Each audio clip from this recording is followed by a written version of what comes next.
A sharp increase in teen pregnancies and child marriages has been reported in Zimbabwe during the pandemic, with at least 5,000 girls falling pregnant and 1,174 cases of child marriages being recorded last year. A prolonged lockdown due to the coronavirus pandemic has seen children going for months without attending school, exacerbating the complex factors that drive teen pregnancies and early marriages. Take a look. A 3-month-old toddler cries incessantly from inside a barely furnished 2-room house in Murewa, a rural area about 80 kilometers northeast of Zimbabwe's capital, Harare. But the mother, 13-year-old Virginia Mavuhunga, has too much on her hands to offer him comfort as she tries to get the house chores done. While her peers are in class, Virginia has her own strict routine. Prepare her 4 younger siblings for school, followed by several trips to the well, balancing a 20-liter water bucket on her head.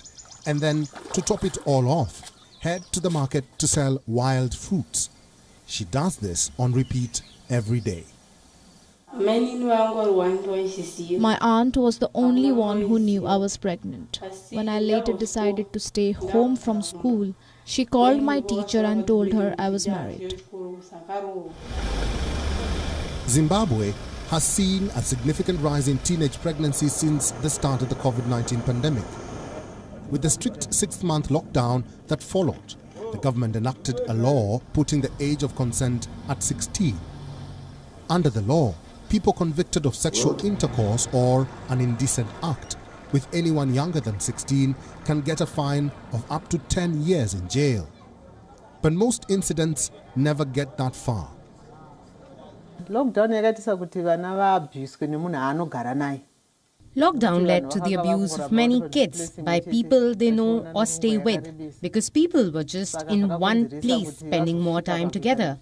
This led to a lot of pregnancies, coupled with a loss of focus by parents who wouldn't suspect that someone staying with their kids can do such a thing.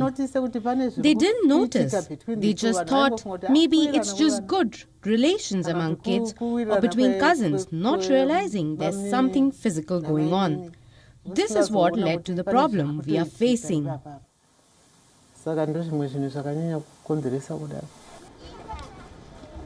More than 5,000 schoolgirls below 18 fell pregnant last year, according to the latest figures given by the Women's Affairs Ministry in March 2021.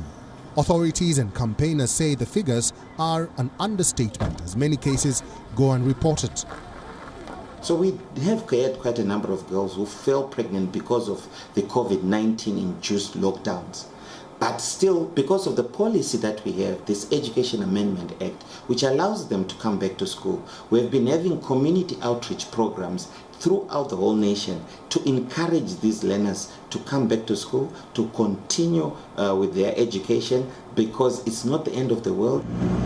To address the pregnancy scourge and divert the attention of young female students, a clinic was built in 2020. The clinic provides young girls and mothers with skills by teaching them how to make liquid soap, as well as how to do manicures and pedicures, which they can use to make a living, as well as provide for their families. This life skills training is empowering these girls, because now they are looking for empowerment, capacity building, so that they have they get some money after they are going to maybe to open some salons for pedicure and manicure, or selling the liquid soap that they would have got training from here. In an attempt to address the problem, members of parliament and civil society groups had proposed that under 16-year-olds should be able to obtain contraceptives without parental consent and should be allowed access to abortion services. The age of consent in Zimbabwe is 18. The proposal was rejected by Zimbabwe's Vice President and Health Minister. Many, like Virginia, can only hope to go back to school as soon as she can. Bureau Report. WION. World is One. WION is now available in your country. Download the app now. Get all the news on the move.